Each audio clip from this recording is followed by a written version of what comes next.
When it comes to the attitude that management wants its employees to bring to work, enthusiasm is the gold standard. Enthusiasm can be defined as a positive, energized, motivated state, in which employees are willing to go the extra mile, persist when there are setbacks, participate in continuous learning, identify with the organization, volunteer, and always act in the best interests of their company to enhance its stature as a good place to work and with which to do business. Why should that matter to management? Because employee attitudes strongly influence the gamut of organizational outcomes: quality, sales, profits, efficiency, turnover, shrinkage, customer satisfaction, even stock market performance. Yet, too few employees bring enthusiasm to work. Between 1994 and 2003, our company, Sirota Survey Intelligence, rigorously measured employee satisfaction at 237 companies. Our finding? Just 14% of these companies demonstrated enthusiastic workforces, that is, more than 75% were positive about their employer and 16% had employees who are downright angry.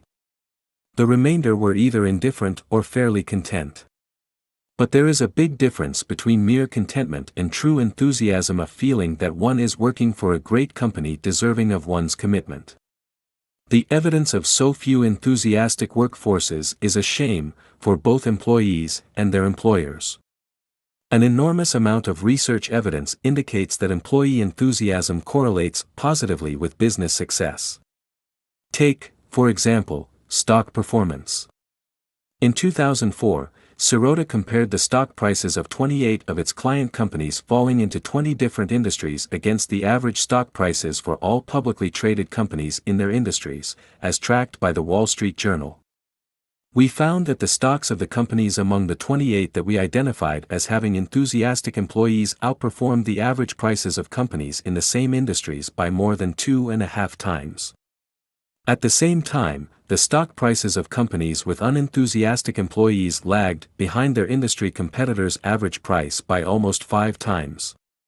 Interestingly, most newly hired employees start out being highly enthusiastic about their jobs and their companies. So, what gets in the way of this natural state of enthusiasm and causes a significant decline in morale after just a few months of employment? Management, that's what. Employers do all sorts of things to deflate that natural state of enthusiasm, from failing to show appreciation and concern for their employees to being too quick to respond to adverse business conditions with employee layoffs. Employees, in other words, are treated as faceless, disposable objects despite so many companies' avowals in their mission statements that employees are our most important asset. Employees are also too often treated as irresponsible, like children or criminals, perceived as wanting to do as little work as possible for as much money as possible. No wonder enthusiasm wanes. But it doesn't have to be that way. To acquire and sustain enthusiastic employees, managers must pay attention to 3 primary goals that matter the most to the great majority of employees. Achievement, being proud of one's work and employer. Camaraderie, having an opportunity to have positive, productive relationships at work. Equity, feeling treated justly in relation to the basic conditions of employment, such as pay, benefits, and job security. For enthusiasm to reign, all 3 goals must be reasonably satisfied. Take those 237 companies. At companies where just one of these 3 factors was missing, employees were 3 times less enthusiastic than workers at companies where all elements were present, and that affected the companies. The ones with less enthusiastic workforces also received more customer complaints, displayed lower quality in their products, and had higher employee turnover. Why is an enthusiastic workforce the exception rather than the rule? Many leaders hold on to a raft of misconceptions about what matters to employees. For example, many believe that workers will never be satisfied with their pay.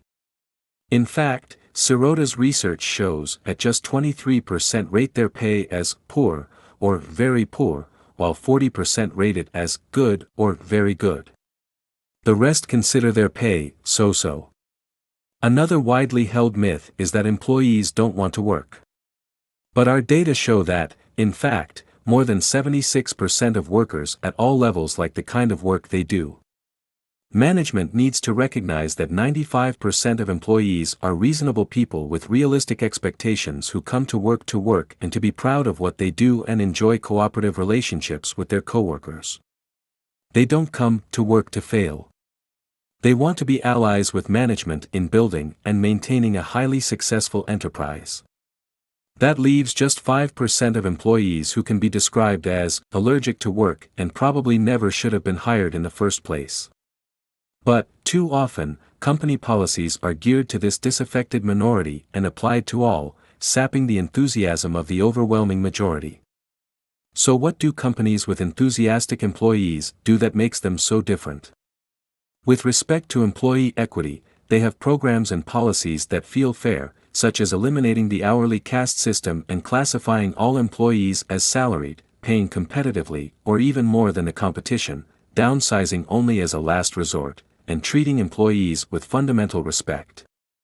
They also place great emphasis on diversity, not only in the traditional categories such as race and sex but also of ideas. Regarding achievement, companies with enthusiastic employees make a point of celebrating the contributions of their workers. They genuinely believe that employees are their most important asset. And they tend to have relatively flat organizations with a lot of delegation, so that employees' talents are utilized and they can get their jobs done without bureaucratic impediments. As for camaraderie, these companies usually organize around teams, and self-managed teams at that.